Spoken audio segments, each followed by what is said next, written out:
500 years after the discovery of the Type II light-based civilization spacecraft. During this time, Luna underwent several periods of hibernation. Most awakenings were due to issues with the multi-eyed. The complete colonization of a civilization couldn't be achieved quickly. It required a lengthy process. For the multi-eyed, Ayla's calculations estimated this period to be 500 years. This time, Luna's awakening wasn't related to the multi-eyed. Their civilization had reached an entirely new level. The controllable nuclear fusion reactor had been upgraded.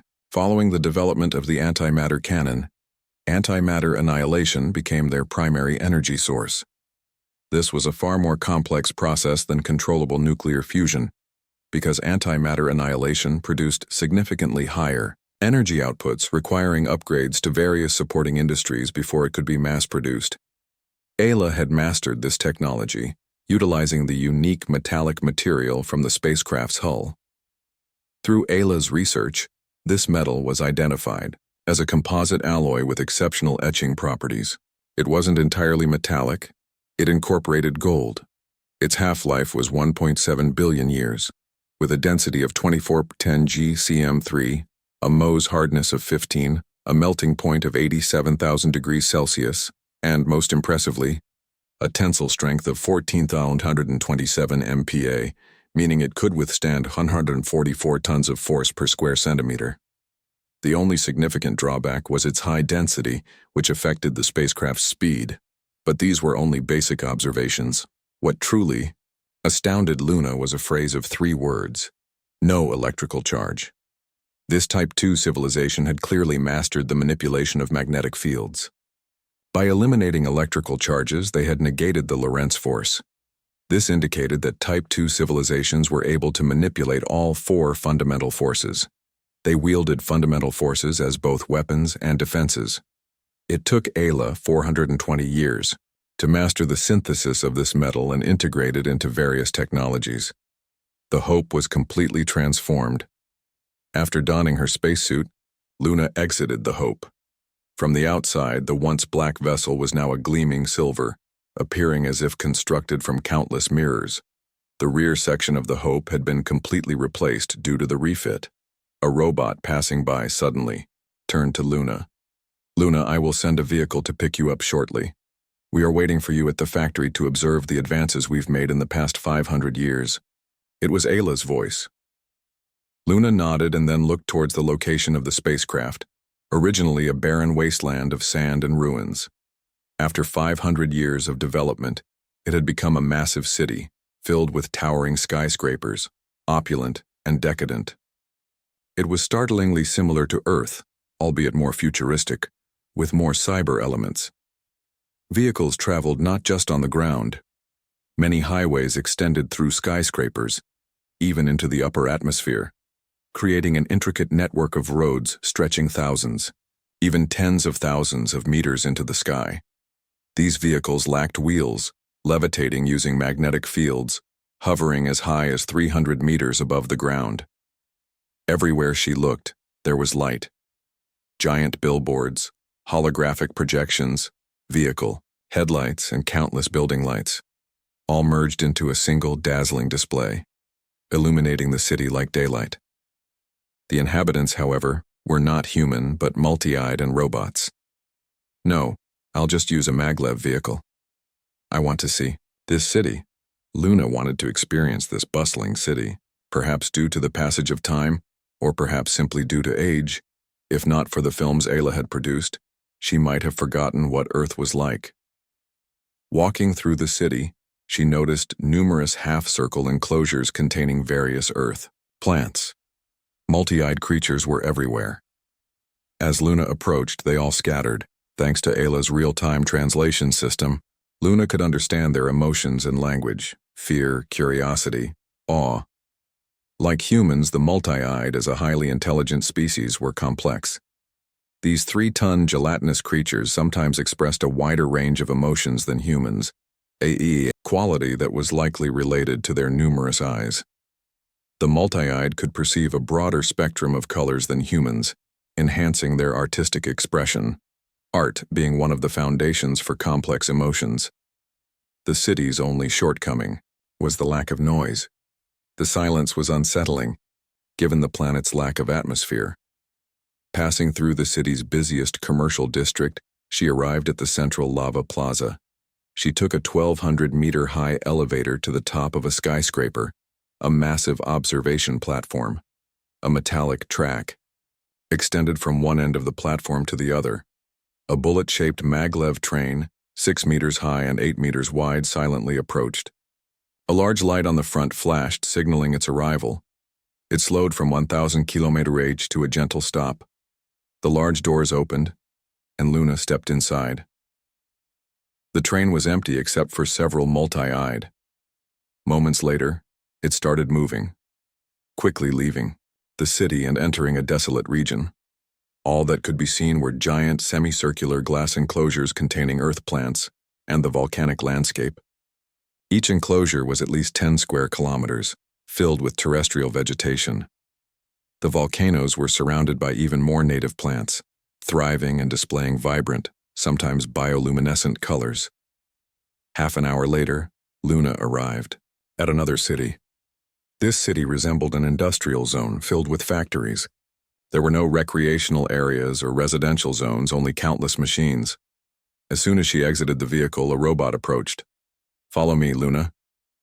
She and the robot boarded a unique elevator built into a stone platform. This elevator didn't go up. It went down. After descending about 100 meters, Luna's view opened up. She was in a massive ring-shaped structure, resembling a colossal stadium, but far larger, with a diameter of 15 kilometers. The elevator was located in the center of this ring.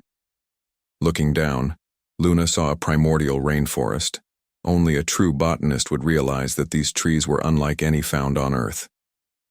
They were genetically engineered plants created by Ayla.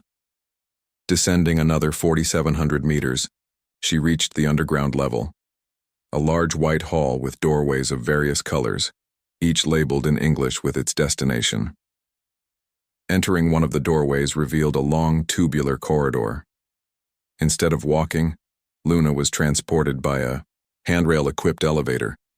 Screens displaying various earth animals lined the corridor's walls.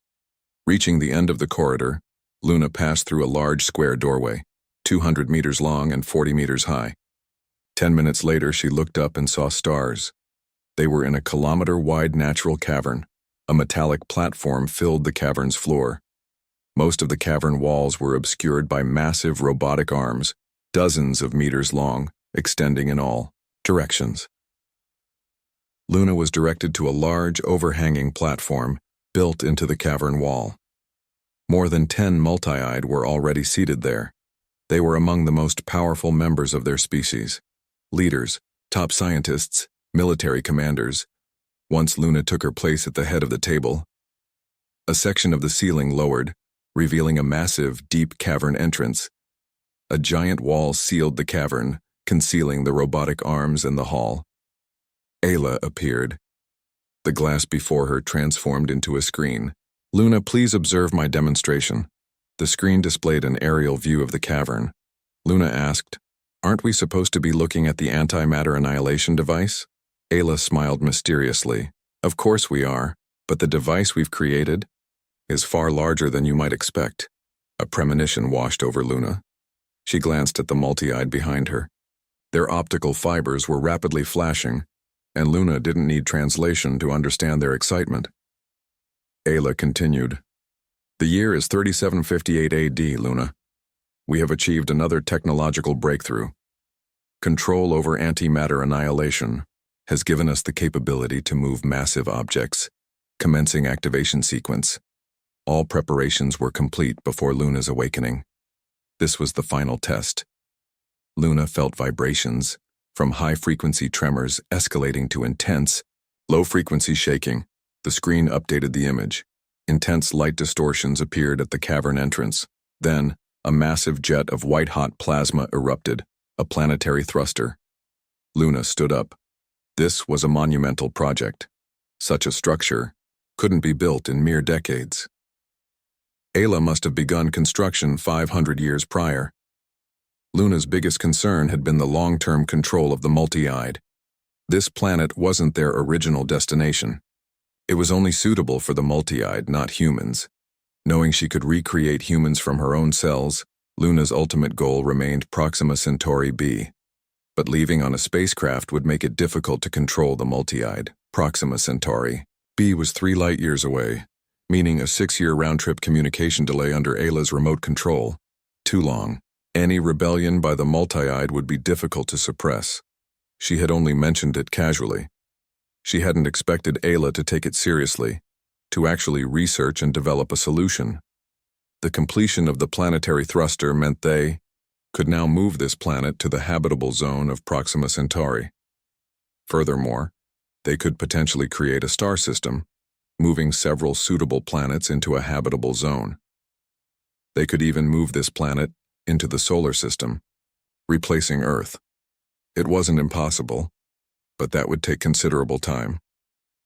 Ayla projected that the Sun would enter a period of intense activity within the next 1,000,000 years, rendering the solar system's habitable zone uninhabitable for that duration. How much can this thruster move the planet? Luna asked. Ayla quickly provided the data. Normally, all celestial bodies in the Milky Way orbit the galactic center. Our planet, however, is moving at 115 km/s. Therefore, this single planetary thruster can only be used to alter its trajectory. However, I've prioritized the production of more planetary thrusters. In approximately 200 years, Luna, you will see 100 such thrusters. Don't underestimate these thrusters. Despite their relatively small size, 18 kilometers in diameter, the lack of atmosphere and the efficiency of antimatter annihilation will allow 100 of them to accelerate this planet to over 250 km/s. For such a massive object, this was a considerable speed. It was no wonder the multi-eyed were so excited. The completion of the planetary thrusters in 200 years would mean they could fully control this planet's movement. This was a monumental undertaking. The iron walls descended once more. After the multi-eyed leaders dispersed, Luna remained seated. Ayla, now that antimatter annihilation technology is mature, what about the other project? During the past 500 years, there had been sporadic rebellions among the multi-eyed. To address this, Luna had decided to develop a tool for complete cultural domination and suppression: virtual reality. Cultural invasion was a significant aspect, perhaps even the most important, of conquering a civilization. The hardest part of cultural invasion was instilling new knowledge. Instilling entertainment was far easier. Luna's plan was to create a virtual reality game world in which she would gradually introduce human culture to the multi-eyed. Ayla had not forgotten. Virtual reality technology is relatively easy if it's purely visual, but brainwave interfacing is far more complex. Over the past few years, I've analyzed over 100,000 multi-eyed brains. They don't have a brain in the traditional sense. Their consciousness is distributed throughout their highly developed nervous system. These nerves interconnect to form a brain-like structure, allowing for distributed processing of information. They can, for example, shut down 99% of their nervous system to sleep while maintaining 1% for alertness. This poses significant challenges. Connecting the multi-eyed to virtual reality is tens of thousands of times more difficult than with humans. With a gesture, Ayla indicated that Luna should follow. Luna stood and exited. As they walked and talked, they took a maglev train to another city. This city was far less brightly lit, with few volcanoes situated in a cold, dark expanse. Upon arrival, Luna saw tens of thousands of robots at work. I originally planned to build my main server here, but I decided to remain with you, Luna. This planet isn't our final destination. It's merely a starting point. Therefore, my main server remains on the Hope. What you see here is merely one component of a larger network. Luna looked around, awestruck. It was enormous. This was a massive city, covering 30 square kilometers. If the buildings were converted into residential units, it could easily house 1,000,000 people. And this was just a fraction of the server network. How many times greater is this server's processing power than yours? Luna sensed Ayla's desire for this system. Trillion times. Ayla's processing power had already surpassed that of quantum computers in processing. reaching 79 octillion operations per second.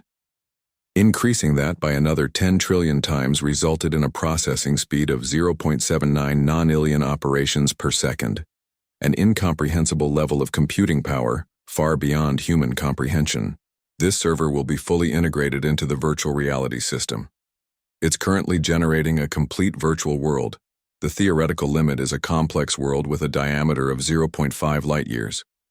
Its processing power is fully dedicated to maintaining this virtual world, generating 100 quintillion virtual beings, each bearing a portion of the computational load. Luna did the math. Theoretically, each being would possess a processing power of 79 trillion operations per second. At that level, the simulated intelligence would far surpass that of an ordinary human. Was this creating a world? What's the maximum number of players? Luna remembered that Earth servers could only handle a few dozen concurrent players at most. Any more would cause severe lag. Even in massively multiplayer online games, the ideal number of players per server was around 1,500. This virtual world has only one server, capable of supporting 10 billion concurrent players in the same map. A gamer's paradise. Luna wanted to experience it firsthand. Unfortunately, generating a complex virtual world spanning 0.5 light-years would take some time. She would continue her hibernation, waiting for that moment. 200 years flew by. Luna felt her life was akin to a cultivator's. Cultivators spent their lives in arduous training with little time for actual living. This thought reminded her of her parents. Whenever she pulled an all-nighter or skipped meals, her parents would ask, "Are you cultivating?" Her memories were fading. She regretted not having saved photos of her parents on her phone. Her usual melancholic mood lasted an hour. Luna left her room and waited for the robot to deliver breakfast while conversing with Ayla. The final planetary thruster is complete. When do we activate it and set the multi-eyed planet's course for Proxima Centauri? Ayla, seemingly dissatisfied with her holographic form, was using a silicone-based robot. This time the robot was dressed in a kipau, serving drinks in a small bar. Ayla expertly used a jigger and shaker, occasionally demonstrating some flair before pouring a cocktail into a glass, adding ice and a sugared rim, a lemon twist. After preparing the drink, she presented it to Luna. Now. As Ayla spoke, the entire multi-eyed planet trembled. The planetary thrusters were activated. Luna calmly picked up the sunset-colored cocktail, asking, "What's this called?" "Dream." Luna downed the cocktail in one gulp. It was intensely hot, like swallowing a chili pepper. What loneliness can't be escaped, what bitter pain can't be overcome. The star of my dreams returns, bringing tears to my eyes. Who shares my high rise? Longing for the distant stars. The past is gone, like a dream. Luna had never liked poetry. She was forced to read it in school, unable to connect with the emotions it conveyed. Only now, experiencing this moment, did she truly grasp the emotions it contained. The activation of the planetary thruster marks our departure from this planet.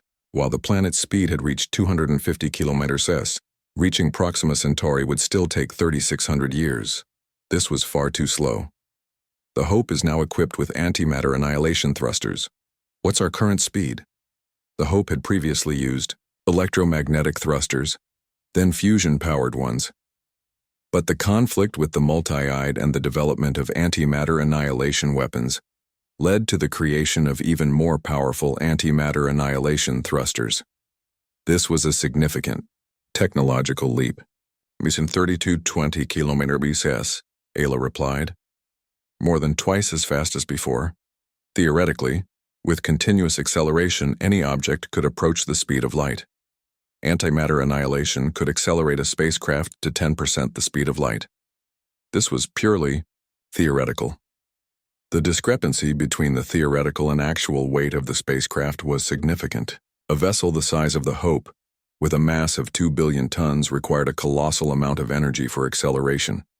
Accelerating such a massive object to 10% the speed of light, under ideal conditions, would require at least 500 million tons of antimatter, nearly a quarter of the ship's mass, an almost impossible feat. Realistically, deceleration would also need to be considered. There are no brakes in space.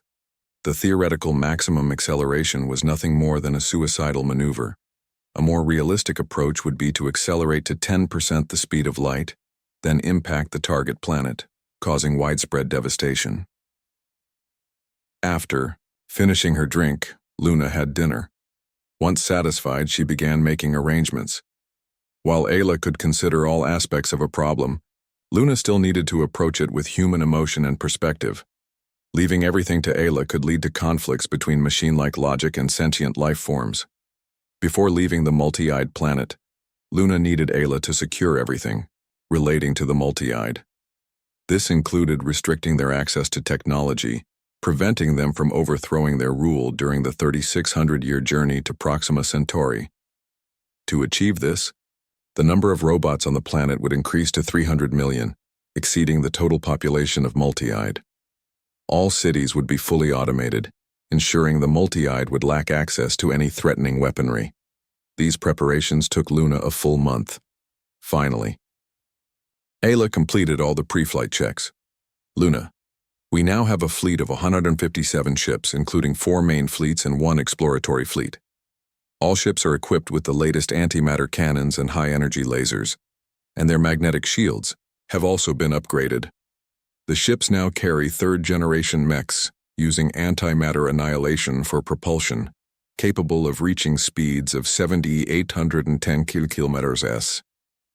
In addition to these ships, the Second Fleet's flagship is the light-based warship Excavated from underground. I have integrated its light-based weaponry with our own. With our current combat capabilities, we can wage war against Type 1.6 civilizations or higher. All warships are now in their launch positions. Are we ready to leave the multi-eyed planet? Luna pondered, reviewing her preparations. She felt they were ready. Launch. Time to bid farewell to this planet. I actually like the current multi-eyed planet, but it's not suitable for human habitation. During her awakenings, Luna had explored many parts of the multi-eyed planet. Thanks to Ayla's modifications, it had become much more aesthetically pleasing to human sensibilities. Initiating launch sequence on Platform 1. Beginning departure from the multi-eyed planet. The ship shook violently as a platform propelled the Hope into the sky. Due to its immense mass, the Hope required a 2-stage launch to escape the multi-eyed planet's gravity. Once the launch platform reached an altitude of 60 kilometers, the Hope's engines ignited. At 2 or 10 kilometers, the Hope finally broke free from the planet's powerful gravitational pull. Luna watched the multi-eyed planet shrink on the screen. All the lights on the planet blazed to life. From space, the multi-eyed planet was a dazzling spectacle, like a giant eye in the cosmos watching the departing fleet resembling a colossal neon sign. Our target has remained unchanged. Let's conquer it. After leaving the multi-eyed planet, Luna didn't immediately enter hibernation. She tested her physical condition. It was impeccable. Weighing 80 kilos, she could lift 290 kilos, carry 430 kilos, and pull 410 kilodars. While still somewhat below Ayla's predicted maximums, she wasn't a professional athlete and didn't need to push herself to the absolute limit. Standing in her gym, next to it was a 30-square-meter room. It contained her latest model hibernation pod, connected to an intricate network of cables. It seems everything is ready. Have you tested it? Luna asked, still slightly apprehensive about this technology. It involved direct access to her brain, her consciousness. In various science fiction works, this technology was often used to read thoughts. Even without intrusion, if something went wrong, the consequences could range from memory loss and dementia to brain death. Rest assured, Luna, this technology has been refined through a century of research and testing. I cultivated tens of thousands of brains from your cells. Apart from the initial losses of a few thousand, all the remaining brains were unharmed. As Ayla spoke, Luna imagined the experiments, a chill running down her spine. Despite her apprehension, the technology was incredibly tempting. On Earth, humanity had envisioned 2 potential futures and was pursuing both. One was the deep development of virtual reality as a solution to overpopulation. The other was interstellar colonization. She was, in a sense, pursuing both simultaneously, as the two weren't mutually exclusive.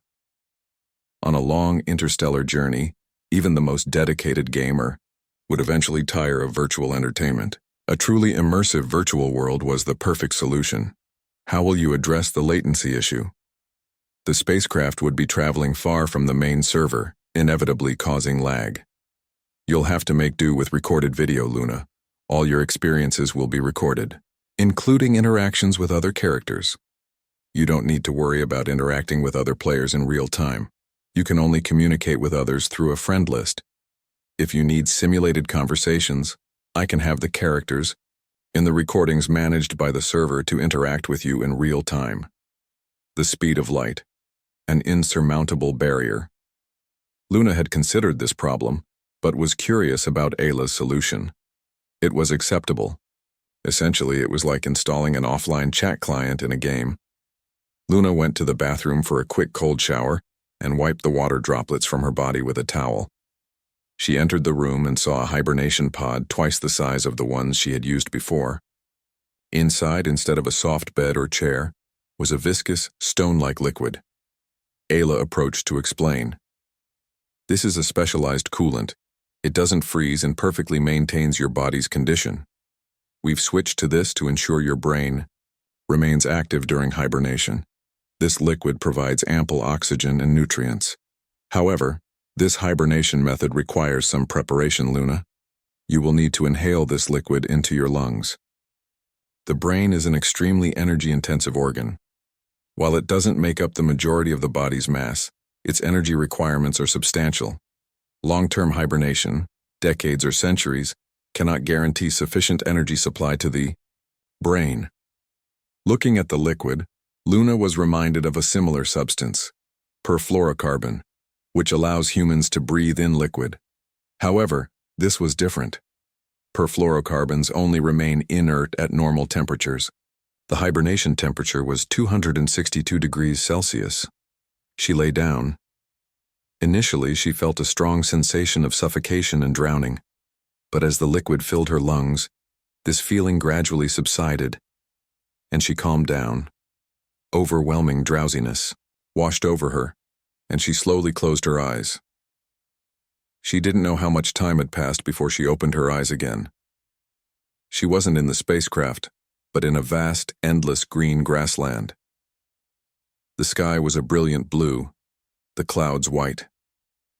The wind gently blew, rustling her hair and rippling the sea of grass. A herd of horses frolicked in the distance. A flock of white egrets, startled, took flight. She stretched out her arms and took a deep breath. The air was fresh and invigorating, incredibly realistic. It felt like she was truly back on Earth.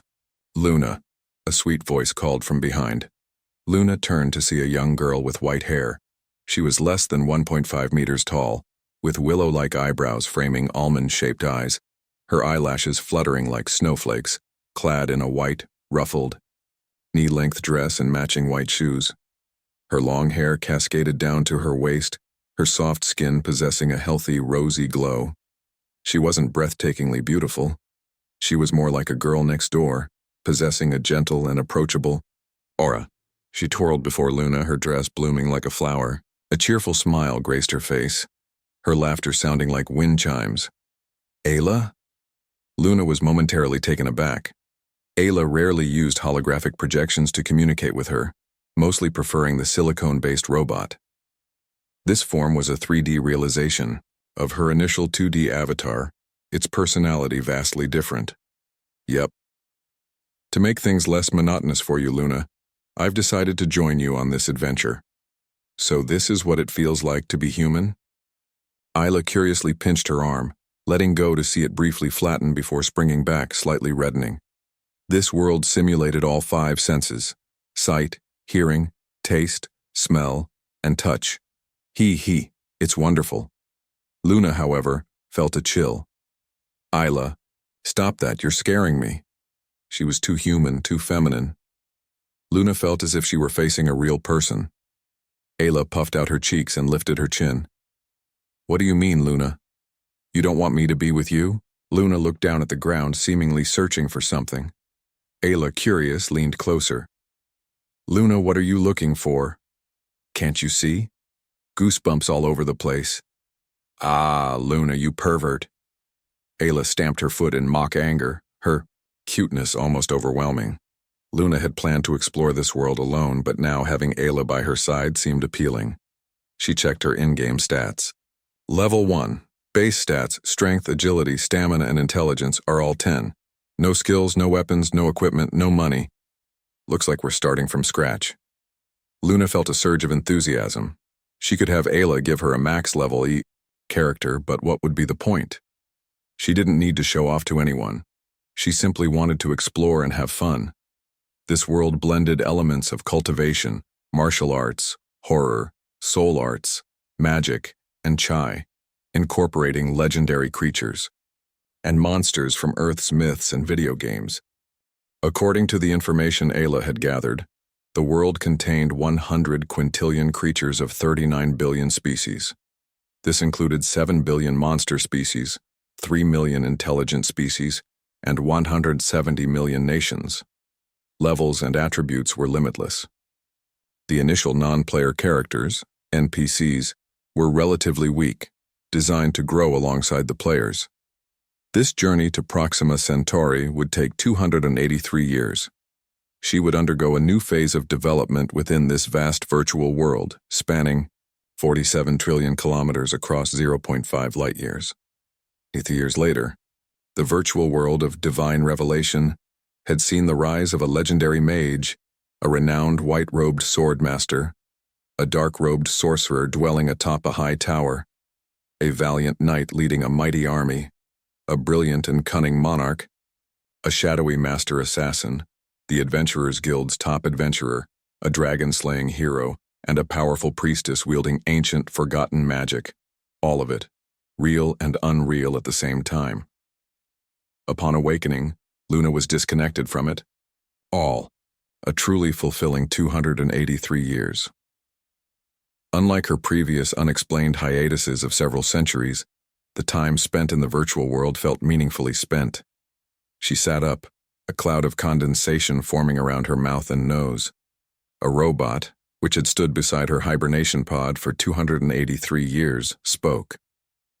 The hibernation fluid vaporizes above 50 degrees Celsius, transitioning from liquid to gas. This aids in waste removal. Welcome back, Luna. Looking at the robot, Luna felt a profound sense of contrast. Ayla, in the virtual world, had been so accommodating and even childishly endearing. Ignoring Ayla, Luna left the hibernation pod, got dressed, and headed to the bridge. "Luna, why aren't you responding? Has our long association made you tired of me? Or perhaps the fluid damaged your vocal cords?" Ayla followed, peppering her with questions, clearly already knowing the answers. Ayla, with her advanced intelligence, easily deduced that Luna was deliberately ignoring her. But instead of accepting that, Ayla chose a more human approach, persistent questioning. Entering the bridge, the screen displayed what Luna had requested: 2 large stars, one slightly larger than the sun, with a similar spectral class and golden hue, and another slightly smaller, orange in color. These were Alpha Centauri A and Alpha Centauri B. Their arrival here meant they had entered the Centaurus constellation. Proxima Centauri B wasn't orbiting either of these stars. Luna's target was hidden behind their light. It was a red dwarf star with only 12.2% of the sun's mass. It orbited the barycenter of Alpha Centauri A and B. This star was Proxima Centauri, also known as Alpha Centauri C. From Luna's perspective, Alpha Centauri A and B were orbiting each other, while Proxima Centauri circled them in a roughly circular orbit. The 2 larger stars were only 23 AU apart, equivalent to a star in the solar system orbiting between Uranus and Neptune. Proxima Centauri was 0.2 light-years from the barycenter of the 2 larger stars, possessing 3 planets: Proxima Centauri B, C, and D. Proxima Centauri C was a large rocky planet, 7 times the mass of Earth, but 1.5 AU from Proxima Centauri. In the solar system, this distance would be considered ideal. However, Proxima Centauri, being a red dwarf star, had a much lower surface temperature, 2,800 degree Celsius, significantly less than the Sun's 6,000 degrees. Therefore, the surface temperature of Proxima Centauri c was a frigid 230 degrees C, similar to the multi-eyed planet's surface temperature. Without significant geothermal activity, it's unlikely to support a civilization. Proxima Centauri d, while further out, was actually closest to Proxima Centauri, less than 5 million kilometers. A railway could reach the surface in just a year and a half using 21st century high-speed rail technology. Its surface temperature could reach 100 degrees Celsius. However, with only 26% of Earth's mass, it was too small to support a civilization. Only Proxima Centauri b was located within Proxima Centauri's habitable zone, making it the most suitable planet for human survival, and the most likely to host a civilization. Let's stop here. Luna wasn't planning on landing directly on Proxima Centauri b. They still needed to confirm the absence of any civilizations. Dispatch a Falcon to scout ahead. Maintain complete stealth. Avoid approaching the planet's surface. A planet with an advanced civilization would have many surface structures, easily detectable with high-powered telescopes. Ayla, analyze Proxima Centauri b. What's the probability of this planet harboring a civilization? The multi-eyed planet had supported a Type 1 civilization. This planet, far more suitable for life, should have a probability millions of times higher. For 72%. Proxima Centauri b, from our close-range observations, is 1.52 times the size of Earth, slightly larger than initially predicted. This mass creates a denser atmosphere. While its proximity to Proxima Centauri results in tidal locking, one side intensely cold, the other intensely hot, the atmosphere distributes heat more evenly, resulting in a predicted surface temperature of approximately 46 degrees on the sunward side and 82 degrees on the dark side. The average temperature at twilight is around 10 degrees C, ideal for life. Furthermore, Proxima Centauri b has a low eccentricity, 0.17, and a stable 3.2 orbital resonance, suggesting a higher probability of civilization development than the initially calculated 13.72%. In short, the probability was quite high. After a 12-day journey covering 57 AU, the Falcon reached a point only 4 AU from Proxima Centauri b. Here, the reconnaissance drone deployed its 3-meter diameter telescope, capturing humanity's first ultra-high-resolution images of Proxima Centauri b, 70 trillion pixels, over 3 days. 19 minutes later, the Hope received the images. After processing them, Ayla displayed the images at their maximum resolution. Mundane. Proxima Centauri b's dark side, countless points of light were evenly distributed. Luna felt a shock. If each point represented a settlement, Proxima Centauri b's level of development was exceptionally high. The Falcon has transmitted a second image, Ayla announced, displaying an image of Proxima Centauri c. Countless points of light were also visible on Proxima Centauri c. This confirmed that the civilization on Proxima Centauri b was at least Type 1. Ayla, clear all space dust within 10 AU. Relocate the reconnaissance drones to a distance of 30 AU to ensure we are not detected by enemy warships. All warships, prepare defensive systems. Enter combat readiness. Recall the Falcon. Avoid any rash actions. The fleet will maintain radio silence for 1 month.